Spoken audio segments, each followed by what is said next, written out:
মানুষ মনে করছে বলে আসলে এভাবে ঢালাও কথা না বলে উনি কি মনে করছেন সেটা যদি স্পষ্ট করতেন তাহলে আমার পক্ষে এ বিষয়ে জবাব দেওয়াটা সহজ হতো। উনি যদি বলতেন যে উনি মনে করছেন যে সরকার নির্বাচন করতে চান না, তাহলে হয়তো এ বিষয়ে কথা বলাটা আরও সহজ হতো। আমরা যেটুকু দেখি বিএনপির যারা নীতি নির্ধারক আছেন, বিএনপির চেয়ারপারসন আছেন এবং বিএনপির মহাসচিব আছেন, ওনারা কিন্তু ওনাদের কথাবার্তায় কিন্তু এরকম কোনো কথা নিজেরা বলেন নিজে, ওনারা নিজেরা বিভ্রান্ত।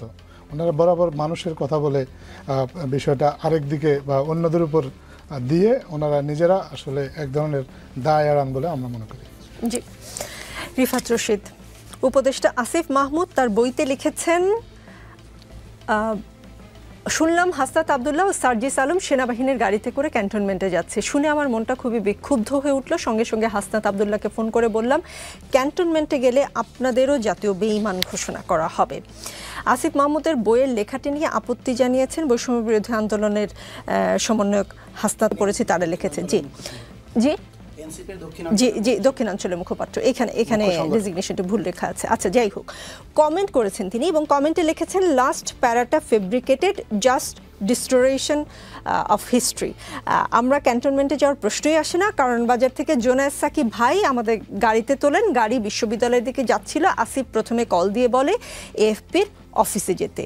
অভ্যুত্থানের 8 মাস না পেরোতেই আসলে ইতিহাস নিয়ে একদম অভ্যুত্থানের সামনে সারিতে যারা আছেন তাদের মধ্যে কি বলবো, মতভেদ, হালকা গাঢ় যেটাই হোক মতভেদ দেখতে পাচ্ছি। এটা কেমন হলো বিষয়টা?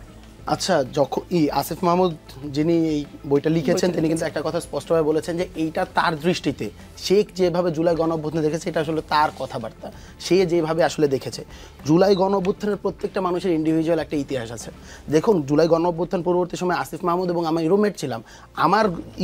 আমার যে জুলাই গণঅভ্যুত্থানের যে জার্নি, আসিফ মাহমুদের এক না, আসিফ মাহমুদ নাহিদ ইসলাম একসাথে ছিলেন, আসিফ মাহমুদ এবং নাহিদ ইসলামের এক না। প্রত্যেকটা মানুষের ইন্ডিভিজুয়াল আসলে জুলাই গণঅভ্যুত্থানের জার্নির আলাদা। আপনি একভাবে বলবেন, আপনি যেভাবে দেখছেন আপনি সেভাবে বলবেন, আমি যেভাবে দেখেছি আমি সেভাবে বলবো। নাহিদ ইসলাম গতকালকে যখন এই বইয়ের প্রকাশনা যে অনুষ্ঠানটা হয়ে ওইখানের ভিতরে বলছিল যে আমাকে যখন ডিবি বা হলো গিয়ে যারাই আসলে ইন্টেলিজেন্স তুলে নিয়ে যায় তারা আমাকে মারছিল, কিন্তু আমার থেকে কিছু বের করতে পারিনি, কারণ আমি অনেক কিছু ইচ্ছা করে জানতাম না, যাতে করে আমাকে যদি টার্গেট করা হয়, আমাকে যদি টর্চারও করা হয়, তারা আমার থেকে আসলে ইনফরমেশন বের করতে না পারে। অনেকগুলো স্ট্র্যাটেজি ছিল। এবং জুলাই গণঅভ্যুত্থানে আমরা একটা জিনিস আসলে পলিসি আকারে নিয়েছিলাম, আমরা কোনো কেন্দ্রীয় নেতৃত্ব বানাবো না, একক নেতৃত্ব তৈরি করবো না, একক নেতৃত্বের আন্ডারে আমরা আসলে আন্দোলন বলি আর পলিটিক্যাল পার্টি বলি, সব জায়গার ভিতরে এই প্রসেসটা বা এই মডেলটা শিফট করতে চেয়েছি যে আমরা কখনো একক নেতৃত্ব রাখবো না। আমরা ফার্স্ট লেয়ার সেকেন্ড লেয়ার অনেকগুলো শিফট করেছি, একজন এক একটা সেক্টর দেখো তো এক একটা জিনিস যাতো। প্রত্যেকটা মানুষের আসলে জুলাইয়ের ইতিহাস, জুলাইয়ের যে পার্সপেক্টিভ দেখার ইতিহাস আলাদা।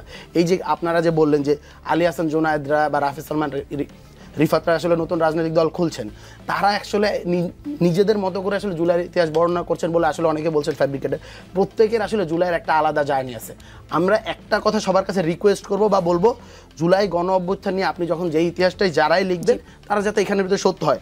আসিফ মাহমুদের ওই দিনের যে ঘটনাটা যে হলো গিয়ে চ্যানেল 24 অফিসের ওই ঘটনার ওই সময়ের ভিতরে যারা উপস্থিত ছিলেন সবাই এই কথাটাই বলেছেন, আসিফ মাহমুদ যে কথা বলছে সেটা সত্য।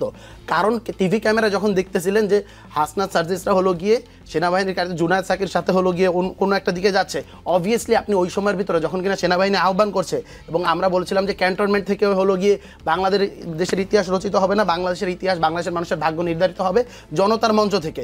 সো আপনি যখন দেখবেন যে কেউ ওদিকে গেছে, অবভিয়াসলি আপনার মনে হবে, ওই সময় আপনার কি মনে হতো, আপনার মনে হচ্ছে তারা সেনাবাহিনীর কাছে গেছেন, তখন তাদেরকে ডাকছেন। অফকোর্স ওই সময়ের ভিতরে একটু থামাই, সরি আমি একটু থামাই, কারণ এই প্রশ্নটা আসলে আমার ধারণা দর্শকদের মনেও এসেছে। প্রশ্ন নাম্বার 1, তার মানে আসিফ মাহমুদ হাসনাতের সাথে কনফার্ম না হয়ে বইয়ে লিখে ফেলেছেন, একটা বই লিখে ফেলেছেন। আপনারা কিন্তু আমি বলেছি যে এইটা তার ব্যক্তিগত অভিজ্ঞতা, তার ব্যক্তিগত জার্নি। আপনারা যদি সবাই সকলের মতো করে ব্যক্তিগত অভিজ্ঞতা লিখতে শুরু করেন, এই ইতিহাস কিন্তু ইতিহাসের জায়গায় থাকবে না। হাসনাত আবদুল্লাহ বলছেন তিনি ক্যান্টনমেন্টে যাননি, আসিফ মাহমুদ বলছেন তিনি ক্যান্টনমেন্টের দিকে যাচ্ছিলেন। এটা কিন্তু ইতিহাসে এক ধরনের দ্বিধা দ্বন্দ্ব তৈরি করে। আমি একটা কথা বলতে চাই, যে স্পষ্ট করে বলতে চাই, আসিফ মাহমুদ কখনোই বলেনি এটি জুলাই গণ অভ্যুত্থানের ইতিহাস লিখছেন। সে বলছে আমার ব্যক্তিগত অভিজ্ঞতা, কাইন্ড অফ দিনলিপি, প্রত্যেকটা মানুষ হয়ে থাকবে। রিফাত রশিদ, বরঞ্চ আপনার যে পোস্ট সেটা থেকে আমি একটু পড়ে শোনাই। 5ই আগস্ট প্রেস কনফারেন্স শুরুর সময় আমি শুরুতে আসিফ ভাইয়ের পাশে বসেছিলাম। যখন হাসনাত ভাই আসেন তখন হাসনাত ভাই আমাকে বলেন সরে গিয়ে একটু জায়গা করে দেওয়ার জন্য। আমি হাসনাত ভাইয়ের জন্য চেয়ার ছেড়ে দিই এবং বর্তমানে সাদিক কায়েম ভাই যেই চেয়ারে বসে আমি সেখানে ছিলাম। তখন নাহিদ ভাই আর আসিফ ভাই আমাকে বলেন, তোর কাছে আমার একটা রিকোয়েস্ট আছে, ওইটা একটু রাখতে হবে, তুমি সরে গিয়ে ওনার একটু বসতে দাও, নাইলে প্রেস কনফারেন্স শুরু করা যাচ্ছে না, উনি দাঁড়িয়ে থাকে, ব্যাপারটা দৃষ্টিকটু দেখাচ্ছে, একটু কনসিডার করো। তখন চেয়ারগুলোকে একত্রিত করে আমি সরে গিয়ে তাকে জায়গা করে দিই। সবার শেষে আপনি লিখেছেন, সাদিক কায়েম ভাইকে চেয়ার ছাড়ার জন্য আমার আগের দিন কোনো আফসোস হয় নাই। ওই দিন যদি আমি রাকিব ভাইকে পাইতাম তাহলে আমি নিজে চেয়ার ছেড়ে দিয়ে, রাকিব মানে ছাত্রদলের প্রেসিডেন্টের কথা বলছেন আপনি, দাঁড়িয়ে থেকে হলেও রাকিব ভাইকে সম্মান দিতাম। পুরো অভ্যুত্থানে রাকিব, সাদিক ভাইয়ের মতো অন্তত 10 জন মানুষ আছে যাদের জন্য আমার চেয়ার ছেড়লে আফসোস হতো না, কিন্তু আজকে আমার কেন জানে মনে হচ্ছে আমার সাদিক ভাইয়ের জন্য চেয়ারটা ছেড়ে দেওয়া উচিত হয়নি। একটা ছবির একটা ফ্রেমে একজন মানুষের চেহারা থাকলেই সে গণ অভ্যুত্থানের মহানায়ক হবে, আর ছবিতে চেহারা না দেখা গেলে তাকে মাইনাস করা হবে, এমন রাজনৈতিক ন্যারেটিভ আমি বুঝতাম না, এখনো বুঝি না আর কি। কেন চেয়ার ছেড়ে দেওয়া উচিত হয়নি, এবং আপনি ধরনের বক্তব্য দেন জুলাই গণ অভ্যুত্থানের ইতিহাসটা 20 বছর পর কেমন হবে বলে আপনারা মনে করেন? ইতিহাসটা আমি যেই স্ট্যাটাসটা দিয়েছিলাম তার পূর্বে একটা কারণ ছিল। আসিফ মাহমুদ যেই বইটা প্রকাশ করেছেন সেই বইয়ের ভিতরে একটা হলো গিয়ে দীপ মালাকারের যে ছবিটা তোলা ছিল, আচ্ছা দীপ মালাকারের যে ছবিটা ছিল সেই ছবিটাকে প্রথমা প্রকাশনে অবভিয়াসলি তাদের যেই সংবাদ মাধ্যম আছে বা তাদের যেটা আছে সেই ছবিটাই সে দিবে, কারণ এটাতে তার কপিরাইটের ঝামেলা নেই, এইটাতে করা হবে। কিন্তু সেইখানে একটা ছবি, যেই ছবিতে সাদিক কায়েমের চেহারা দেখা যাচ্ছিল, সেই ছবিটা কেন এইখানে দেওয়া হয়নি এই কথা বলা হচ্ছিল। পুরো সোশ্যাল মিডিয়া আপনি দেখলেই দেখতে পারবেন যে উত্তাল হয়ে গিয়েছিল, আমাদের গালিগালাজ করা হচ্ছিল এই জায়গা থেকে, যে বিশেষ করে আসিফ মাহমুদকে গালিগালাজ করা হচ্ছিল এই থেকে, যে এই আসিফ মাহমুদ জুলাই গণ অভ্যুত্থান থেকে সাদিক কায়েমকে মাইনাস করেছে। কে কোন ছবিটা ইউজ করা হবে, যার যেটার কপিরাইটস আছে সে তো সেই ছবিটা ইউজ করবে। আপনি কোথাও আপনাকে দেখলেন না, এবং না দেখার সাথে সাথেই আপনি বললেন যে সেখানের ভিতর থেকে আপনাকে মাইনাস করা হচ্ছে। সেই ছবিতে তো আমি নেই, সেই ছবিতে হান্নান মাসুদ নেই, সেই ছবিতে তো জুলাই গণ অভ্যুত্থানের অন্যতম মহানায়ক মাইন সরকার চেয়ারই পাননি, সে পিছনে গিয়ে দাঁড়িয়েছিলেন। এরা কি কোনোদিন ক্লেম করেছিল যে আমি যেহেতু আমার ছবিটা দেখা যাচ্ছে না তাই হলো গিয়ে আমাকে জুলাই গণ অভ্যুত্থান থেকে মাইনাস করে দেওয়া হচ্ছে?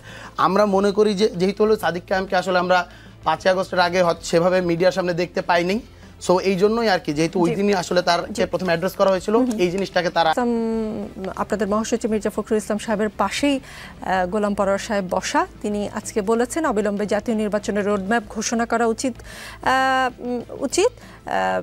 গোলাম পরোয়ার সাহেব মানে জামাত ইসলামের সেক্রেটারি জেনারেল, তিনি বলেছেন যে অহেতুক কোনো বিলম্ব না করে জাতির আশা আকাঙ্ক্ষা পূরণের জন্য প্রয়োজনীয় সংস্কার কার্যক্রম শেষ করতে যতটুকু সময়ের প্রয়োজন সেই সময়ের মধ্যে সংস্কার সম্পূর্ণ করে অবিলম্বে নির্বাচনের তারিখ ও রোডম্যাপ ঘোষণা করা উচিত। মানে তিনি কি আসলে মির্জা ফখরুল ইসলাম সাহেবের ঠিক পাশে বসার জন্য মানে নির্বাচনের কথা বললেন, নাকি এখন? এই ইতিহাসটা আমি যেই স্ট্যাটাসটা দিয়েছিলাম তার পূর্বে একটা কারণ ছিল। আসিফ মাহমুদ যেই বইটা প্রকাশ করেছেন সেই বইয়ের ভিতরে একটা হলো গিয়ে দীপ মালাকারের যে ছবিটা তোলা ছিল, আচ্ছা দীপ মালাকারের যে ছবিটা ছিল সেই ছবিটাকে প্রথমা প্রকাশনে অবভিয়াসলি তাদের যেই সংবাদ মাধ্যম আছে বা তাদের যেটা আছে সেই ছবিটাই সে দিবে, কারণ এটাতে তার কপিরাইটের ঝামেলা নেই, এইটাতে করা হবে। কিন্তু সেইখানে একটা ছবি, যেই ছবিতে সাদিক কায়েমের চেহারা দেখা যাচ্ছিল, সেই ছবিটা কেন এইখানে দেওয়া হয়নি এই কথা বলা হচ্ছিল। পুরো সোশ্যাল মিডিয়া আপনি দেখলেই দেখতে পারবেন যে উত্তাল হয়ে গিয়েছিল, আমাদের গালিগালাজ করা হচ্ছিল এই জায়গা থেকে, যে বিশেষ করে আসিফ মাহমুদকে গালিগালাজ করা হচ্ছিল এই থেকে, যে এই আসিফ মাহমুদ জুলাই গণ অভ্যুত্থান থেকে সাদিক কায়েমকে মাইনাস করেছে।